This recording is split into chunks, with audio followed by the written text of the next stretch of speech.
Hola, buenas tardes a todos y todas. Bienvenidos a esta charla del Instituto de Investigaciones de Historia del Derecho.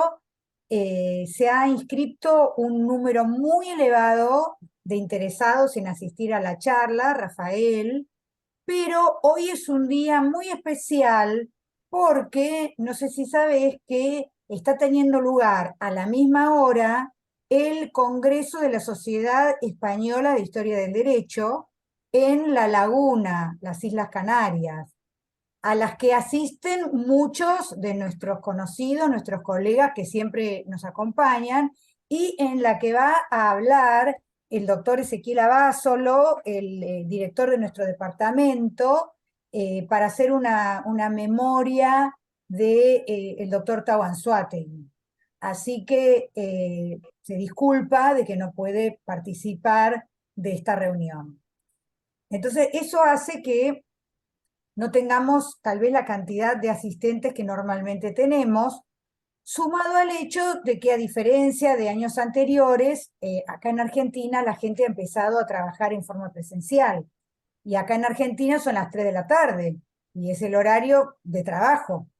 Así que lamentablemente también hemos perdido algunos de nuestros asistentes, pero por suerte, como nuestras reuniones se graban, el que no puede participar en forma simultánea, en tiempo real, puede bajarse, puede ver el video. Nosotros ya tenemos un patrimonio riquísimo de charlas en nuestro canal de YouTube. Así que bueno, de esa manera los que no pueden estar nos acompañan igual.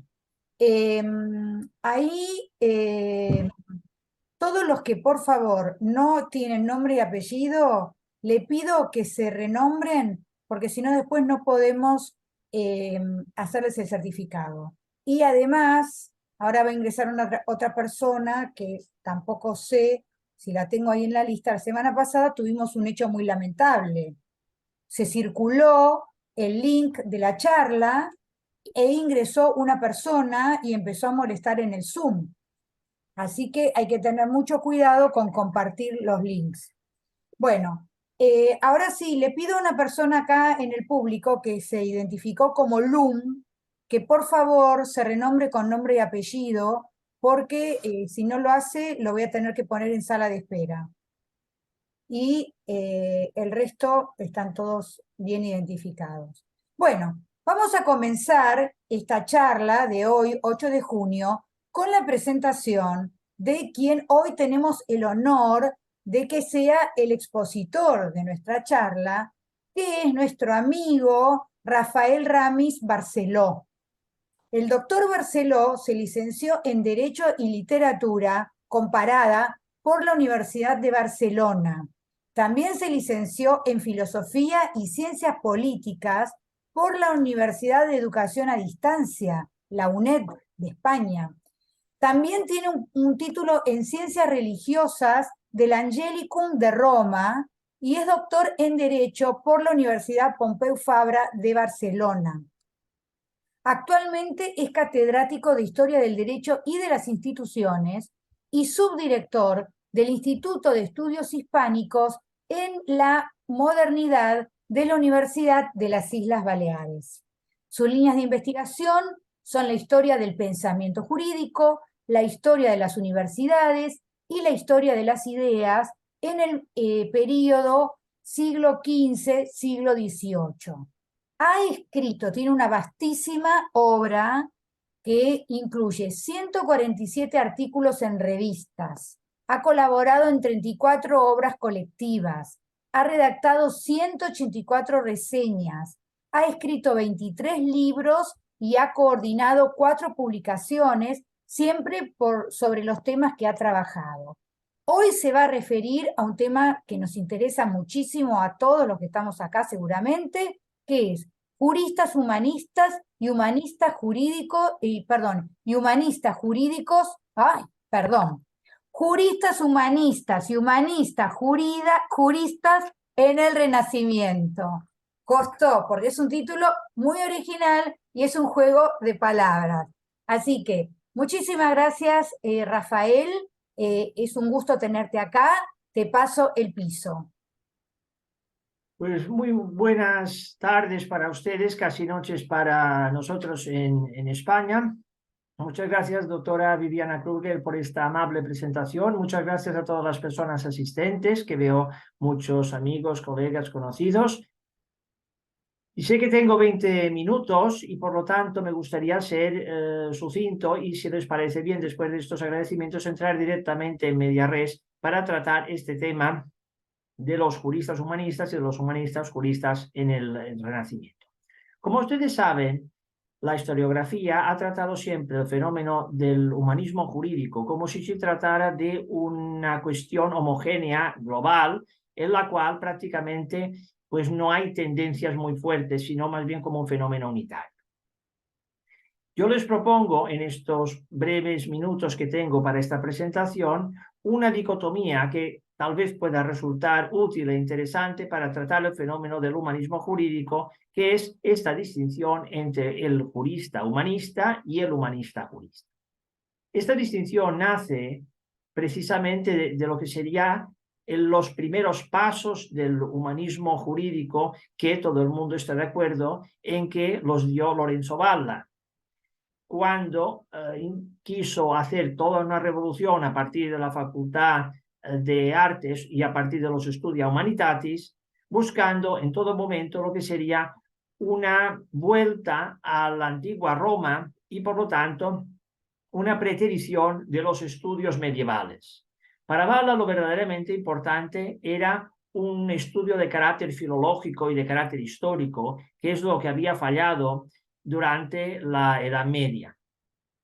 La crítica abierta de Lorenzo Valla, tanto a Justiniano y a Triboniano como a los juristas medievales, realmente se refirió a la falta de conocimiento de latín que tenían estos juristas y, por lo tanto, con la necesidad de entroncar de nuevo con lo que él consideraba los cisnes del derecho romano frente a los gansos de lo que sería el pensamiento jurídico medieval. Entonces, esta idea de Lorenzo Valla básicamente lo que significaba era poner, digamos, en cuarentena todo lo que había sido la revolución del jus comune, toda la técnica de los glosadores y de los comentaristas, y lo que significaba en cierta manera era que a partir de la Facultad de Artes se podía enjuiciar todo lo que sería el estudio crítico de del legado del derecho romano. Por tanto, todo el derecho justinianeo estaba puesto, digamos, en cuarentena, de manera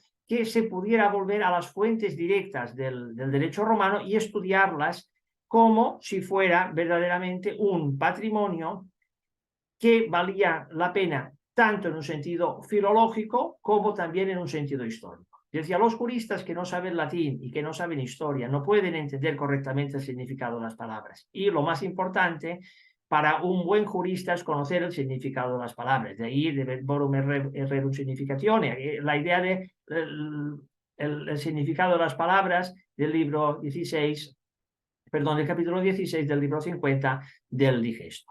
Entonces, esta primera idea de Lorenzo Valla es una idea de un humanista, una persona que no era jurista, y fue secundada de alguna manera por Maffeo Vecchio y fue secundada también por Poliziano.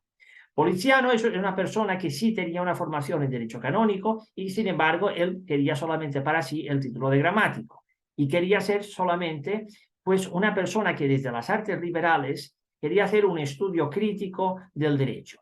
Y esa manera de hacer el estudio crítico del derecho a partir de Poliziano, lo más importante en este sentido, como nosotros sabemos, es la colación del texto de las Pandettas en la corte de los Medici, cuando Poliziano intentó cotejar lo que se llama la litera fiorentina con la litera bononiensis. La fijación textual es uno de los grandes ámbitos de incidencia de los humanistas, como se puede ver en la miscelánea, en la centuria prima de la miscelánea de Poliziano. Poliziano no solamente describió algunos aspectos paleográficos, sino que también propuso algunas interpretaciones y correcciones. Además, en su epístola Jacobum Modestum Pratense, que es muy importante por su contenido jurídico, hizo una primera estratificación histórica de los juristas que aparecían en las pandectas, empezando desde Murcio Stévola y siguiendo con Laveón, Cicerón, etcétera, y continuando con los juristas del Principado y concluyendo con Hermogeniano. Por tanto, es una historización de los autores que figuraban en el digesto, muy comentada luego por diversos juristas del siglo XVI. Lo más importante en este caso es que la atención también por las etimologías y el sentido de las palabras hizo que emergieran diccionarios jurídicos. El gran diccionario jurídico humanista por excelencia es el Juris Civilis Lexicon de Antonio de Nebrija, que suponía pues una asimilación completa del programa de Valla, que incorporaba ediciones de Poliziano, y mostró la importancia de la lexicografía para el estudio del derecho romano. Entonces, eso fue, por así decirlo, la primera intervención que hicieron los humanistas en el ámbito del derecho. Fue necesario, por lo tanto, un siglo, desde Valla hasta Poliziano, de renovación de los estudios humanísticos para que los juristas asimilaran, digamos, la crítica que les habían hecho. Entonces, a partir de ese momento es cuando podemos empezar a hablar, digamos, de la respuesta que hicieron los juristas a ese ataque que le habían hecho a partir de los Studia Humanitatis, es decir, cómo respondieron los juristas. Entonces, mi propuesta es que podemos clasificar estos juristas y, por tanto, estas respuestas en dos: los humanistas juristas y los juristas humanistas. Los humanistas juristas son aquellas personas que asumen los postulados de Valla, básicamente, más que de Valla que de Poliziano, y consideran que lo verdaderamente importante para el jurista era el estudio histórico, el estudio filológico y lexicográfico. Lo más importante, por lo tanto, era conocer las palabras, el significado, sus características, y, en cierta manera, se desentendían por completo de la praxis jurídica. Esa es la gran distinción que yo hago entre el humanista jurista y el jurista humanista. El humanista jurista no le interesa para nada la práctica, le interesa sobre todo el texto, la filología, la historia, la anecdótica, mientras que el jurista humanista dice, muy bien, vamos a asumir la crítica que nos ha hecho Valla, que nos ha hecho Poliziano, efectivamente, pero para darle un contenido jurídico, es decir, para como mínimo con ello intentar conocer mejor el derecho romano y que ello pueda redundar en la práctica jurídica. ¿Quiénes son los autores que, según la historiografía, asumieron el reto de alguna manera dar una respuesta a los ataques de Lorenzo Valla? Pues el famoso triunvirato que decía Domenico Maffei: Bude, Tasio y Alciato. Tres maneras completamente diferentes de afrontar el problema. Por un lado, digamos, encontramos los humanistas juristas, que eran aquellos juristas titulados que, ante todo, se sintieron filólogos, como por ejemplo Bude, y que pensaban que solo desde la filología y desde la historia se podía depurar el derecho.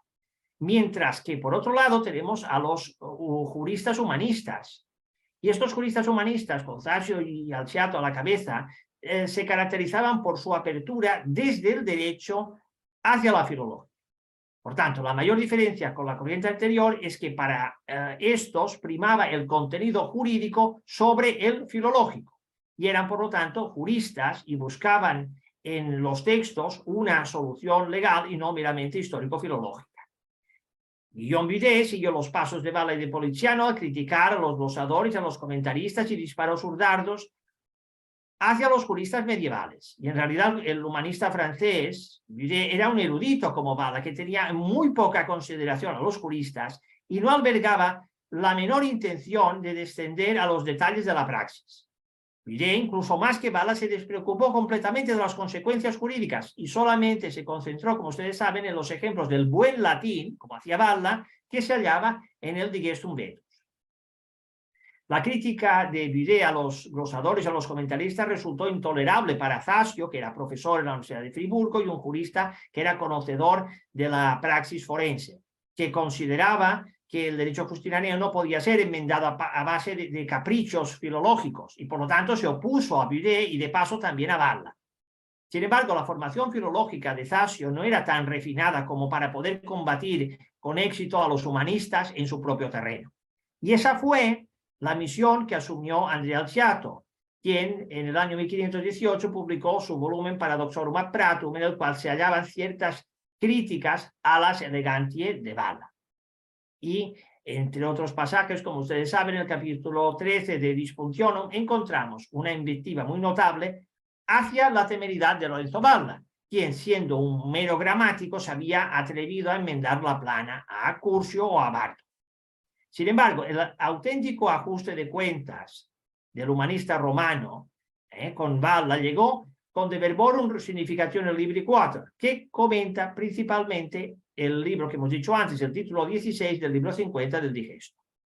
En realidad, Alciato estaba harto de que las ideas de Valla circulasen entre los juristas y que estos se avergonzasen de la ignorancia de los juristas medievales de Accurcio y de Baldo, así como también de la suya propia. Y el jurista milanés mostró su abierta preferencia por los glosadores y los comentaristas, pues aunque supieran poco latín, al fin y al cabo eran juristas, y eso les daba preferencia por encima de los filólogos. Es decir, sabían derecho, y en los textos justinianos buscaban una interpretación legal y no meramente filológica. Por tanto, Alciato puede ser considerado el crítico más agudo de Valla, a quien reconocía, es verdad, su saber y su competencia como gramático, pues se manejaba esplendidamente con el latín y el griego, y era un jurista que dominaba tanto los textos justinianos como también la praxis legal. Su conocimiento del derecho y de la cultura clásica le situaba en ese sentido, para que nos entendamos, un peldaño por encima de Valla, quien solamente se valía de las armas de la filología. En cambio, Alciato compartía con Poliziano una mayor sensibilidad por la comprensión jurídica. El Digesto no podía interpretarse desde Cicerón o desde Quintiliano o Virgilio, sino a partir de la historia misma del derecho romano, es decir, desde la época arcaica hasta las leyes bizantinas. De ahí que Alciato, que conocía el griego, valorase especialmente la aportación de Poliziano, no solo por historizar las pandectas, sino también por haber esclarecido algunos pasajes difíciles. No en vano había sido el primero en restaurar, como ustedes saben, determinados pasajes en griego que eran imprescindibles para la comprensión completa del derecho romano y del derecho justiniano. Entonces, a partir de este momento tenemos este triunvirato, que es lo que marca, digamos, las tres maneras diferentes de entender la cuestión. Con Alciato es verdad que se desplazó la cuestión a Francia y empezó aquí lo que la historiografía ha denominado el Mos Gallicus. Es verdad, después, tras su paso por Aviñón, fue acogido en Bourges como un héroe y pronto se le levantaron las suspicacias. Los profesores franceses se pusieron en contra de Alciato y alabando a Budet, y de cierta manera pues, fue una crítica de carácter más nacionalista, pero en todo caso aquí empezó lo que podríamos llamar la batalla por el humanismo jurídico. Valla la había definido claramente cuál era el programa de actuación: filología, historia y dialéctica. Y por lo tanto la batalla por el humanismo jurídico se produjo en esos tres frentes, en los cuales Budet y Alciato terciaron y forjaron respectivamente el paradigma de lo que hemos llamado el humanista jurista y del jurista humanista. La labor fundamental era la edición y la crítica textual de las fuentes del derecho justiniano, si bien para ello fue necesario un trabajo previo de contextualización histórica y de comprensión de los conceptos jurídicos a partir de los comentarios detallados a las grandes obras. De ahí que fuera imprescindible también una renovación de la teoría argumentativa, una comprensión del ordo iuris y una clarificación del léxico jurídico.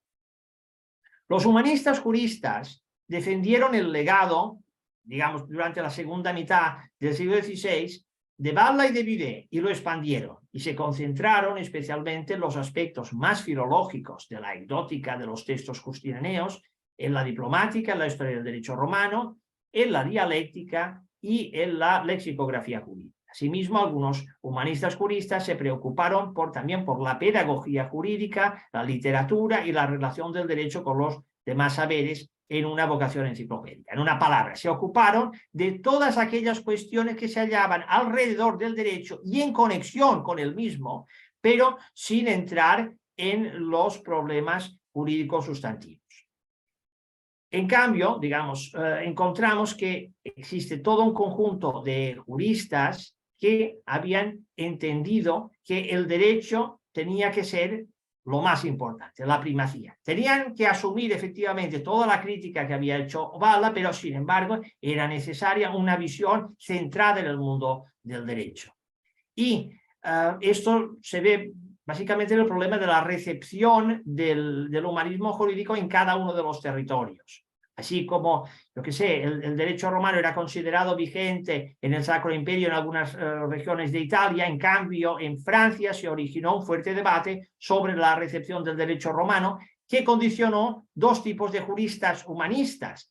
Unos que lo veían como un depósito, como una ratio iuris, una base para una visión sistemática del derecho, y otros que lo consideraban supeditado al derecho consuetudinario, le coutume, y también al poder legislativo del soberano. Por lo tanto, una investigación histórico-comparativa puede ayudar a ver que esta literatura sobre las instituciones jurídico-jurisdiccionales en Francia, que se escribió cada vez más en francés con finalidad de subrayar la independencia de la cultura propia y vindicaba las costumbres como fuentes del derecho, es en cierta manera una manera renovadora de ver el derecho a partir de esa crítica histórica que había llevado a cabo los humanistas, pero para desembocar, como ya digo, en un derecho verdaderamente aplicable.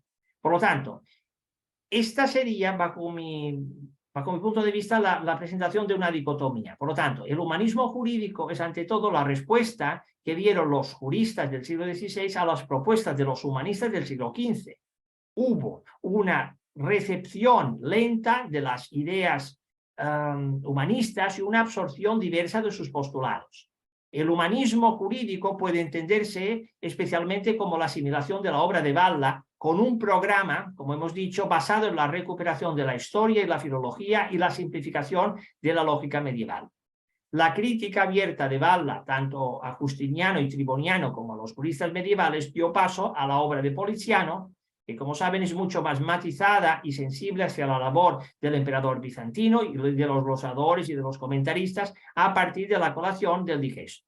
Asimismo, el progresivo conocimiento del griego permitió una restauración del corpus justinianeo y el nacimiento de la lexicografía jurídica erudita. La recepción de este programa entre los juristas, como acabamos de ver, fue desigual. La historiografía ha mostrado que el triunvirato, Zasio, Vide y Alciato, dio diversas soluciones a las propuestas de Valla y también secundariamente de Poliziano, desde la crítica de Zasio hasta la completa simpatía de Vide, pasando por la visión erudita y pragmática de Alciato, que aunaba la doble condición de jurista y filólogo, tanto competente en latín como en griego. Y la recepción de estos debates forjó el doble modelo que yo les propongo, el de humanista-jurista y el de jurista-humanista. Los humanistas-juristas continuaron el legado de Valla y Vide y trabajaron la lexicografía jurídica y los aspectos más filológicos de la anecdótica de los textos justinianeos, la diplomática, la historia del derecho romano, la pedagogía jurídica y la dialéctica, y es el enfoque que se inició en Italia y que tuvo su continuación en Francia. Mientras que los juristas humanistas sobre todo destacaron en Francia, especialmente durante la segunda mitad del siglo XVI, cuando se originó un fuerte debate sobre la recepción del derecho romano, que estaba muy polarizado política y religiosamente, y que forjó dos tipos de juristas humanistas. Por un lado, quienes lo entendían como el fundamento de una visión sistemática del derecho, y por otros, quienes creían que estaba supeditado al derecho consuetudinario y al poder legislativo del príncipe soberano, como por ejemplo Jean Bodin. Y como veo que el tiempo se ha acabado, yo me paro aquí y si quieren continuamos con preguntas y debates. Bueno, muchísimas gracias por haberte ajustado al tiempo y por haber hecho esta síntesis tan clara, tan esquemática de lo que vos expusiste. Muchísimas gracias.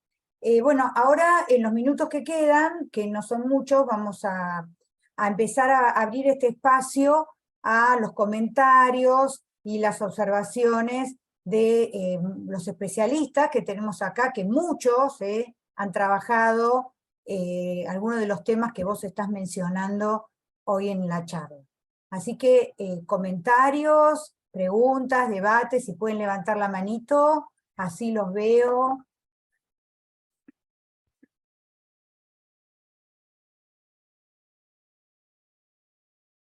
Alfredo Flores. A Rafael, ¿lo conoces, Alfredo Flores? Es de Brasil. Presentate, Alfredo, para los que no te conocen. Adelante. Bueno, muchísimas gracias. ¿Me escuchan bien, Viviana? Perfecto. Sí, estamos. Entonces es una alegría poder encontrar virtualmente al profesor Rafael Ramis Barceló, Es una alegría además porque pude, con autorización del autor, hacer traducciones de sus trabajos al portugués. Traducciones que contaron con el apoyo de mi alumna de maestría, Natalia, que se encuentra acá trabajando con nosotros, está finalizando su tema sobre Ruiz de Moros, que es un autor español que hizo su vida en el 16 allá en Polonia, y luego en algún momento, después de finalizada la investigación, vamos a hacer llegar, si el doctor Rafael así lo entiende bien. Y entonces es una gran alegría porque el doctor Rafael nos proporcionó al público brasilero no el debate específicamente ese que está involucrado más con algunas de sus últimas publicaciones que están disponibles en academia.edu y otros lugares que el doctor Rafael, y además de los mails que envía, que son muy generosamente hace llegar a nosotros esos textos. Además de ese trabajo respecto al siglo XVI, las traducciones, comento solo por las traducciones porque el doctor Rafael también trabaja el tema de la romanística del XIX y del XX, que fue el objetivo que buscamos con las traducciones al portugués. Y es decir, porque en alguna manera siempre tenemos en cuenta el análisis del objeto allí, el escenario de las escuelas jurídicas del XVI, formadoras del pensamiento protomoderno, del comienzo de la modernidad, y el debate de la bibliografía secundaria que tenemos nosotros, que son nuestros autores, nuestros formadores, ¿no? Y en ese sentido que quería entonces hacer una pregunta, doctor Rafael, que me parece que puede ser interesante, ¿no? Yo tuve la oportunidad de estudiar en Valencia en los años 90 y conviví allí con un gran autor que trabajó también ese material, el profesor Mariano Peset, ¿no? Rey Peset, y además de otro que estuvo en mi tribunal, que era el doctor Carpintero, Paco Carpintero, que son autores que ya han trabajado esa sistemática, han producido muchos artículos respecto a eso. Veo con gran alegría que lo que el doctor Rafael nos presenta aquí es algo nuevo, y claro, tengo una lectura de algún momento de mi vida que pude leer a los autores españoles que estaban discutiendo el tema, ¿no? Pero recibo con gran alegría la propuesta muy interesante. Pero me preguntaría al doctor Rafael Rangel Barceló, desde su formación, y si hubo en algún momento el vínculo con nuestros maestros de Valencia y del sur de España, en el sentido, en ese debate, o leer a sus textos, en qué medida se puede añadir esa nueva propuesta a algo de lo que fue construido en fines del siglo XX en el debate sobre el tema del humanismo en España, porque es una cuestión muy importante, ¿no? Yo he estudiado en Valencia, donde Cujacio tendría pasado por ahí, ¿no? Es decir, que hubo un discurso, y termino con eso, hubo un discurso de que el humanismo no había llegado a España, pero hoy nos parece muy claro que el doctor Rafael recordando sobre todo a Nebrija, que eso pasó sí y con gran repercusión. Entonces agradezco por la oportunidad. Bueno, pues muchas gracias al profesor Alfredo Flores por su intervención. Yo también quisiera aprovechar la ocasión para agradecerle la difusión que ha hecho junto a su discípula Natalia de muchos textos que he publicado, esta difusión que ha hecho entre el público portugués y brasileño, porque es una manera también muy generosa de hacer llegar estos trabajos de síntesis a un público mucho más amplio, y es una gratitud que quiero expresar en público. En cuanto a la pregunta, efectivamente se puede decir que en España hubo un humanismo jurídico, pero al igual que lo que sería el humanismo general, es decir, las ideas humanistas en un sentido amplio, tiene que decirse que España ocupó un papel, digamos, más secundario con respecto de otros lugares de Europa, en el sentido de que en España, sobre todo, lo que digamos, se abogaba, o aquella tendencia cultural más importante, fue la escolástica. Y tenemos que ver que humanismo y escolástica no fueron tan rivales como se ha dicho muchas veces, pero sí que de alguna manera el escolasticismo acabó de alguna manera ahogando los pequeños intentos de hacer una visión humanística o de propagar una visión humanística en España. Y esto se ve sobre todo después del Concilio de Trento. Antes del Concilio de Trento sí que se puede entender que había una visión que de alguna manera se intentaba compatibilizar un humanismo jurídico y no jurídico en España junto con una idea del escolasticismo. En cambio, después del Concilio de Trento se puede ver claramente, sobre todo a partir de la obra de Soto, que es muy importante que los juristas estén bajo la tutela de los teólogos. La idea de Soto, que es básicamente el jurista, tiene que estar aquí para contestar a las cuestiones técnicas de derecho, pero las grandes cuestiones, las cuestiones de fondo, tienen que ser discutidas a partir de la teología, desde los textos del maestro de las sentencias o a partir de la obra de Santo Tomás, al examinar el problema de la ley o al examinar el problema de la justicia, pero no a partir de esta idea filológica humanista. Sin embargo, sí que es verdad que puede decirse que había un subsuelo humanista que sobre todo procedía de la corriente italiana, quiero decir, la obra de Nebrija es obra claramente de tendencia italiana, y después el otro gran jurista humanista será Antonio Agustín, el otro jurista importante que ha sido estudiado por estos dos maestros también que ha citado el profesor Alfredo Flores, que son Mariano Peset y Francisco Carpintero, que son dos personas a quienes no conozco personalmente, pero que he tenido un epistolario muy largo y muy denso con ellos.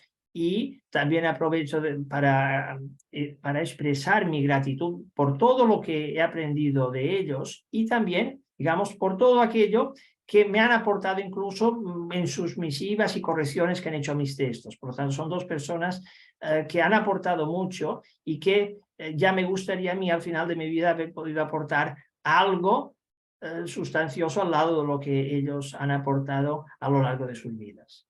Muchas gracias. Bueno, muchas gracias, Rafael. Hay más preguntas. Se nos acaba este primer bloque, así que volvemos a ingresar para continuar con los comentarios y los debates con el mismo link. Nos vemos en unos minutos.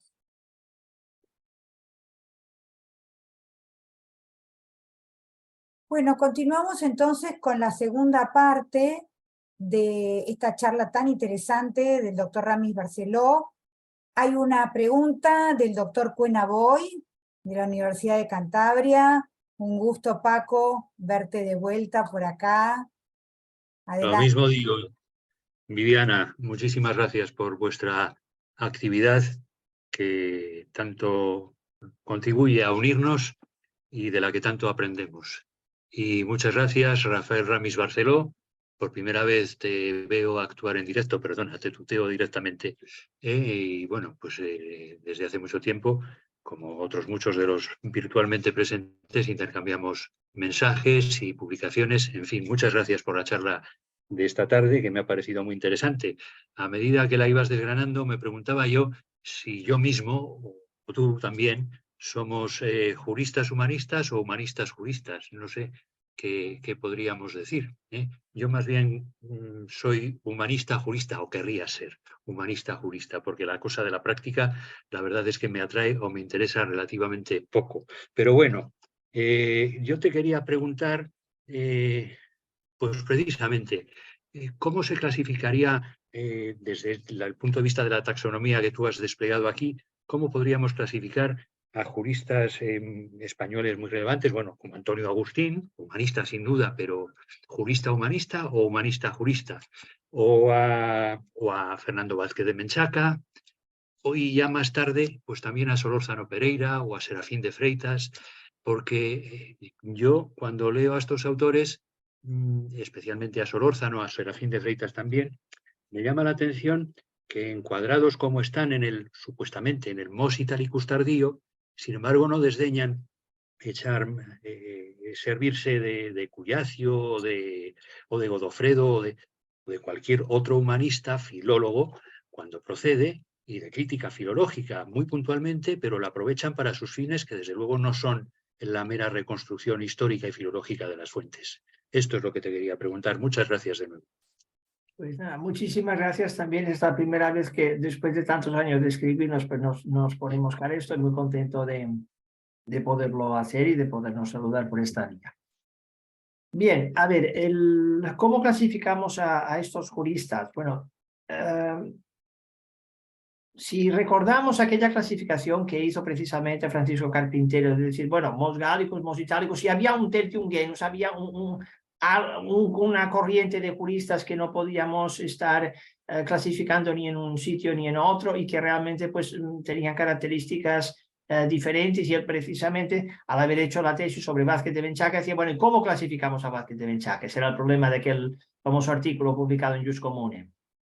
Y de alguna manera puede decirse que estos juristas, bajo mi punto de vista, tanto Antonio Agustín como Solórzano Pereira, incluso también Vázquez de Menchaca, son personas que, bajo mi punto de vista, podrían ser clasificados como juristas humanistas, no como humanistas juristas, en el sentido de que Antonio Agustín, por ejemplo, participó en la edición del Corpus Juris Canonici, pero efectivamente después pasó a ser, ya era, y con su trabajo crítico pasó a ser derecho verdaderamente aplicables. Por tanto, es una persona que sí que se ocupó, bajo mi punto de vista, de la praxis, muy diferente, bajo mi punto de vista, de lo que podría ser la obra de un Budet o de un Giovanni Nevizzano, que son personas que, bueno, Giovanni Nevizzano, por ejemplo, una persona que trata de literatura y derecho, pero efectivamente la praxis jurídica no le interesaba para nada. Lo que le interesaba era hablar de literatura y decir que conocía a Ariosto y que conocía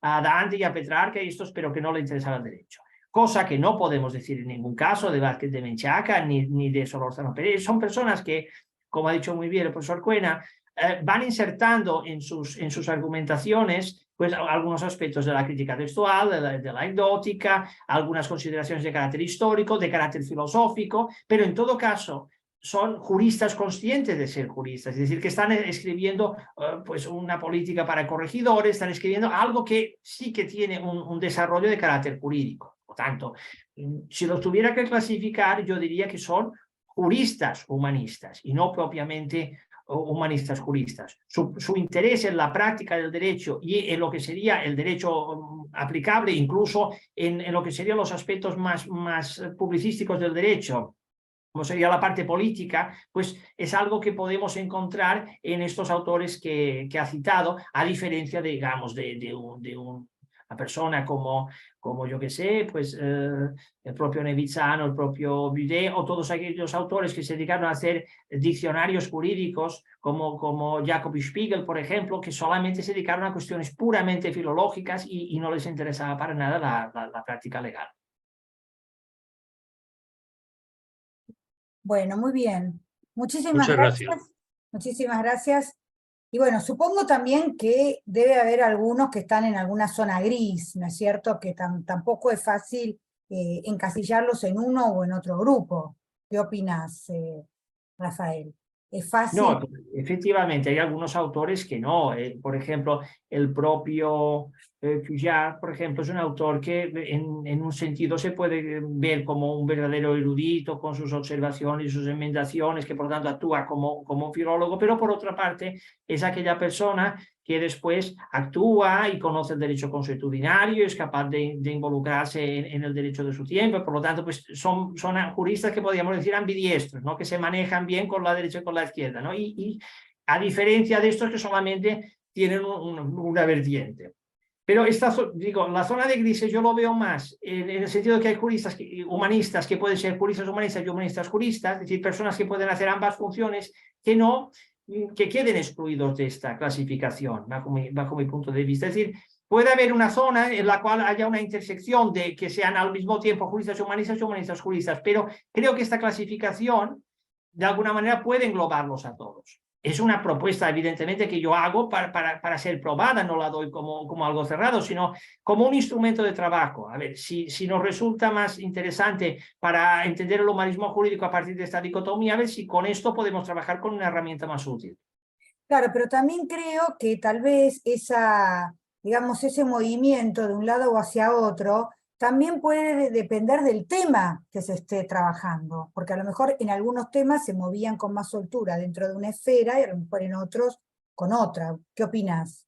Sí, sí, sí, efectivamente. Y en la obra de los juristas encontramos esto, encontramos juristas que trabajaron cuestiones, digamos, puramente filológicas y puramente históricas y en otros aspectos que trabajaron temas legales. Pero, repito, creo que se puede encontrar una serie de juristas que trabajaron ambos aspectos y que pueden ser considerados al mismo tiempo juristas humanistas y humanistas juristas. Quizás prevaleció un aspecto sobre el otro, pero tenían ambas facetas, y en cambio hay otros que solamente desarrollaron una de ambas, claramente. Es decir, que solamente se centraron en la cuestión humanística o solamente se centraron en la cuestión jurídica, y por tanto se desocuparon más de cuestiones de carácter histórico, de carácter filológico, y fueron más directos a la praxis, a la construcción teórica de un derecho, a las cuestiones, digamos, más asentadas tanto en el derecho romano o en el derecho consuetudinario francés, por ejemplo, y por lo tanto, pues, de alguna manera ya estaban más vencidos hacia una tendencia que hacia otra. Muy bien, muchísimas gracias. Ahí la tenemos a la doctora Ana Brisa Oropesa Chávez, no sé si se conocen. Ana Brisa, presentate. Hola, ¿qué tal? Bueno, yo desde luego conozco al doctor Ramis por sus textos, por su trabajo. No he tenido el gusto de conocerlo personalmente, pero bueno, la verdad es que agradezco al INIDE esta oportunidad de interactuar con él. Contale, Ana Brisa, ¿de dónde sos? Yo soy de la Universidad Anáhuac, Veracruz, Campus Jalapa, de México. Y mis temas prioritarios tienen que ver con extranjería y con derecho indiano. En ese sentido, pues yo, si bien lo mencionó, doctor, en la charla, me gustaría que pudiera ahondar un poco más en cómo construyeron o cuál es el mayor peso que se dio en la construcción del Mos Gallicus y el Mos Italicus por parte de estos juristas humanistas o humanistas juristas. ¿Quiénes pesaron más en cada una de esas dos tendencias? Muchas gracias, profesora Oropesa, por su pregunta. Bien, vamos a ver. Yo hago una clasificación muy genérica a partir de los países, sobre todo para que se vean las grandes tendencias. Es decir, en el ámbito italiano, sobre todo, se puede ver una presencia muy fuerte del humanismo en un momento determinado, pero también la resistencia a ese mismo humanismo durante la segunda mitad del siglo XVI. Quiero decir, se puede ver claramente que la propuesta de Alciato en cierta manera triunfó, y que de alguna manera fueron más, los que estaban vencidos hacia el humanismo fueron más juristas humanistas que no humanistas juristas. En cambio, encontramos que en Italia la propuesta de Alciato fue muy debatida y que, sin embargo, pues fue contestada y que dio lugar a diferentes tendencias entre los propios juristas. Por ejemplo, en Francia, la parte más puramente filológica después de Budet prácticamente se desvaneció, y los juristas tuvieron una actividad, digamos, mucho más práctica, mucho más orientada hacia la praxis legal, y por lo tanto lo que es el Mos Gallicus, que lo podría, el autor por excelencia que lo había madurado sería Cujas, sería un autor ya mucho más involucrado en el mundo de la práctica de lo que lo había sido, por ejemplo, Budet. Budet era una persona que no le interesaba para nada la práctica, en cambio Cujas sí, es una persona que interviene no solamente con cuestiones eruditas de derecho romano, sino también en cuestiones de derecho consuetudinario. Pero es que además el Mos Gallicus tiene una visión claramente política, que es lo que he intentado subrayar de una manera muy esquemática. Es decir, es muy importante entender que en Francia había un papel muy importante en la construcción de un derecho nacional francés, alejado en cierta manera de lo que sería una interpretación tanto filológica del digesto como una interpretación de carácter sistemático, como era la tendencia del Mos Italicus. Por lo tanto, lo que se quería era hacer una interpretación mucho más abstracta del derecho, hacer una construcción de derecho romano, que es la que harán autores como François Baudouin o Corá o tantos otros autores que la historiografía ha clasificado como juristas de orientación sistemática. Y al mismo tiempo, por esta cuestión nacionalista, la idea de vindicar la independencia de Francia con respeto del derecho romano, hace que haya toda una serie de juristas que sobre todo traten la cuestión de la soberanía y la cuestión del derecho consuetudinario. Ustedes conocerán evidentemente el caso de Hoffman y el antitriboniano, pero también todo el movimiento de Coquille, de Loisel, son autores que tratan efectivamente el derecho consuetudinario francés. Por tanto, en Francia encontramos un gran debate al respecto. Y en el ámbito del Sacro Imperio, como era derecho verdaderamente aplicable, era derecho histórico y derecho aplicable, empezamos todo lo que sería una recepción hermenéutica del derecho romano, que de alguna manera pues tiene que servir no solamente para entender que estamos delante de un producto histórico, sino que también ese producto histórico tiene que ser actualizado y tiene que servir para la práctica judicial. Y por tanto aquí son los tribunales y los juristas, la opinión de los juristas y la de los tribunales que ayudan a actualizar hermenéuticamente el derecho romano, y que por lo tanto pues hay una recepción completamente diferente. Por tanto, si lo vemos a partir de los grandes países europeos, vemos la gran diferencia. El momento de la construcción del Estado Nacional, el momento en el cual pues, emergen los nacionalismos, pues el derecho romano es interpretado de diferentes maneras, y por tanto estas visiones tanto de juristas humanistas como de humanistas juristas, pues de alguna manera acaban decantándose hacia un lugar o hacia otro. Muchísimas gracias. No sé, Ana, si querés agregarle alguna pregunta. No, la verdad es que ha quedado muy claro. Muchísimas gracias, doctor. Bueno, muchísimas gracias. No sé si hay más preguntas, más comentarios de los asistentes. ¿Puedo hacer más una pregunta no? rápida? Adelante, Bueno, Alfredo. gracias. Rápidamente, estaba pensando yo, doctor Rafael, esa última exposición fue muy importante respecto de la forma como se presenta en varios países distintamente. ¿Cómo sintetizar eso? Tal vez tendríamos algunos humanistas son los que son prácticamente de facultades de artes y hacen algo como un léxico, y los demás son los que hacen los textos prácticos. Es decir, es por el criterio de la forma de producción de textos jurídicos, es por la vinculación a una facultad de artes o facultad de leyes y cánones. Eso también ha pesado, es importante para la definición que está proponiendo. Bueno, en realidad podemos decir que la facultad de Derecho, históricamente y hasta nuestros días, ha vivido mucho de los inputs que ha recibido de la Facultad de Artes y Filosofía, y hoy en día la Facultad de Filosofía y Letras. Es decir, en la Facultad de Derecho siempre podemos decir que va a remolque de lo que hacen en la Facultad de Filosofía y Letras, que va, digamos, recibiendo muchas veces las críticas que se hacen a todo tipo de conocimiento y también a los conocimientos jurídicos.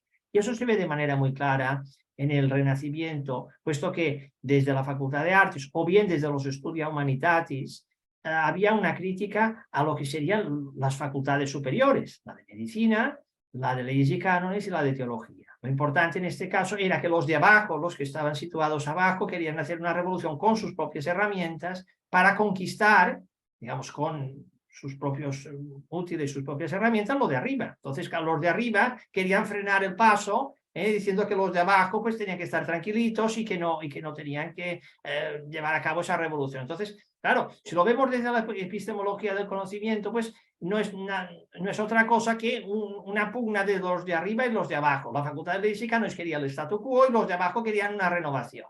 Entonces, claro, si nosotros vamos viendo los inputs que se van desarrollando desde la facultad, no solamente la cuestión puramente filológica e histórica que he subrayado, sino también toda una cuestión de carácter filosófico, de carácter sobre todo lógico, dialéctico. Porque he apuntado, no he desarrollado bien, pero he apuntado que Valla es el primer autor que intenta hacer una aproximación un poco más simplificada a la lógica medieval, que después continuará Rodolfo Agrícola, que después continuará Melanchthon, que después seguirá con Petrus Ramos, etc. Entonces yo he estudiado también un poco ese proceso, y efectivamente a cada uno de estos autores que he citado, tanto a Valla como a Agrícola, como Melanchthon, como Ramos, son autores que desde la Facultad de Artes quieren hacer un cambio de la dialéctica que sirva para las facultades superiores. Es decir, lo que quieren es precisamente intentar que las facultades superiores cambien sus estructuras de razonamiento, cambien de alguna manera el aristotelismo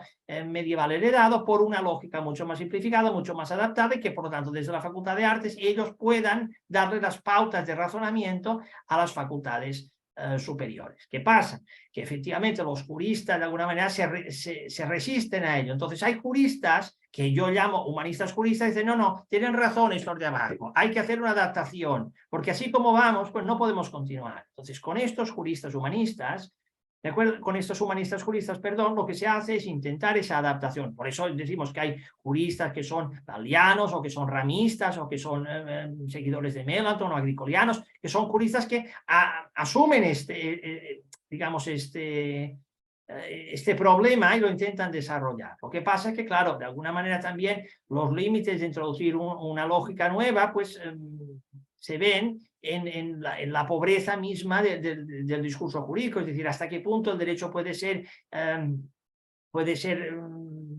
desarrollado, puede ser visto como un sistema puramente lógico. Pues evidentemente el derecho como saber hermenéutico, igual que la teología, pues necesita de una dialéctica propia para estudiarse, pero no puede ser completamente todo encerrado en una dialéctica. Entonces esto es un problema que se manifiesta.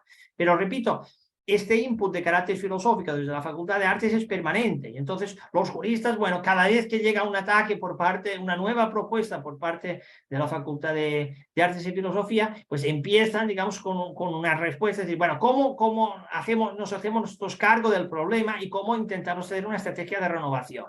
¿Cómo intentamos asumir el reto que nos están planteando y cómo damos una respuesta a eso? Entonces, desde la Facultad de Artes se estaba planteando una revolución para intentar colonizar las facultades y la Facultad de Leyes y Cánones, pues bueno, se intenta aferrar de alguna manera a lo que es la metodología tradicional. Hay algunos autores que dan pasos, digamos, para recoger ese legado, esas ideas de los humanistas, y las intentan trasladar en el mundo jurídico, pero sin embargo siempre nos encontramos con esto, que cuando intentamos adaptar, igual que hoy en día pasa pues con los teóricos del derecho, los filósofos del derecho, bueno, estamos muchas veces recogiendo debates que se producen en la Facultad de Filosofía y demás, pero después, ¿en qué medida esto incide en la práctica del derecho? Bueno, pues el derecho como tal pues sigue siendo un saber hermenéutico que nos puede ayudar a razonar, a entender, a reflexionar, pero después en un momento determinado, en el momento de la práctica, pues estos no son más que esquemas que nos pueden ayudar a entender las cosas, pero sin embargo no agotan el sistema jurídico. Nos ayudan a entenderlo, pero no lo agotan y tampoco no forman parte de una manera de enjuiciar globalmente el derecho, por tanto no dan soluciones jurídicas, digamos, inmediatas. Había ese sueño de que a partir de la lógica se mecanizaría a partir de la dialéctica toda una manera de entender el derecho, este sueño que llega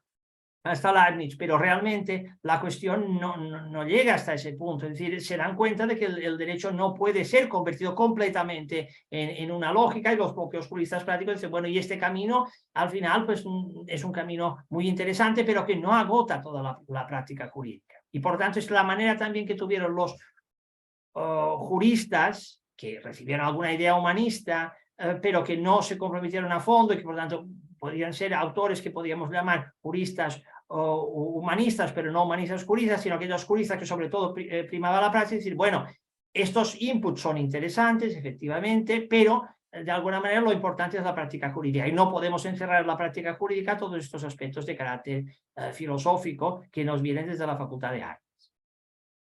Bueno, muchísimas gracias por las aclaraciones. No sé si hay más preguntas, si alguien quiere hacer algún otro comentario. No estoy viendo por acá. Está el doctor Eduardo Martiré, no sé si quiere saludarlo, al doctor Ramis Barceló.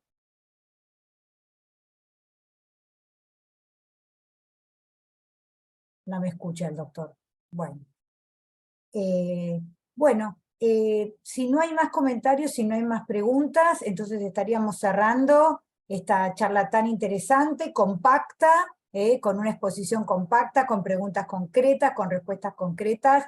Todos salimos sabiendo muchísimo más de lo que sabíamos cuando empezamos, Tenemos nuevos amigos, personas que se han acercado por primera vez a nuestro instituto, y además, y lo más valioso, lo que siempre destacamos, es este trabajo de redes que estamos haciendo, que el instituto siempre ha hecho, pero que hemos aprovechado de la pandemia, de habernos internacionalizado aún todavía más, de haber sumado tantos investigadores de todas partes del mundo y de haberlos conectado entre ellos. Y realmente me emociona mucho escuchar a quienes hoy dicen que conocían el trabajo de unos y otros, pero que nunca se habían visto las caras. Y bueno, lamentablemente en algún momento tal vez vamos a poder conocernos personalmente a muchos de los que están acá, pero por lo menos esto ya creo que es muy importante y nos llevamos un tesoro muy grande cada uno de nosotros. Así que, Rafael, por mi parte, te agradezco muchísimo tu charla, te agradezco muchísimo. Esta es tu casa, el instituto es tu casa. Te agradezco en nombre de Ezequiel, que no pudo estar presente. Y bueno, te dejo estos minutos para que te despidas y les agradezco a todos los que han venido hoy acá a escucharlo al doctor y han participado con sus comentarios y sus preguntas. Bueno, pues muchas gracias, Viviana, por estas palabras conclusivas. Yo también quisiera terminar dando las gracias a todas las personas presentes, tanto por los comentarios también como por la amistad que tantos años nos hemos profesado a través de las redes, de los correos. Y bueno, y también quedo a la disposición de todos. Quiero decir, me pueden contactar por correo electrónico por cualquier cuestión, cualquier duda que tengan o cualquier idea de colaboración o de trabajo conjunto, lo que ustedes consideren. Estoy abierto y muy agradecido de haber tenido la oportunidad de haber estado esta tarde con todos ustedes. Por lo tanto, muchas gracias por haberse conectado y muchas gracias también al Instituto por la oportunidad que nos ha dado de estar juntos durante esta tarde. Bueno, muchísimas gracias. Los esperamos la semana que viene, que vamos a tener a un compatriota de la doctora Oropesa Chávez, David Cienfuegos, de México, y bueno, y un montón de actividades más que seguimos de acá a fin de año. Así que gracias a todos y nos vemos la semana que viene. Chao. Muchas gracias. Adiós. Hasta luego. Gracias, Viviana. Gracias. Hasta luego, doctor.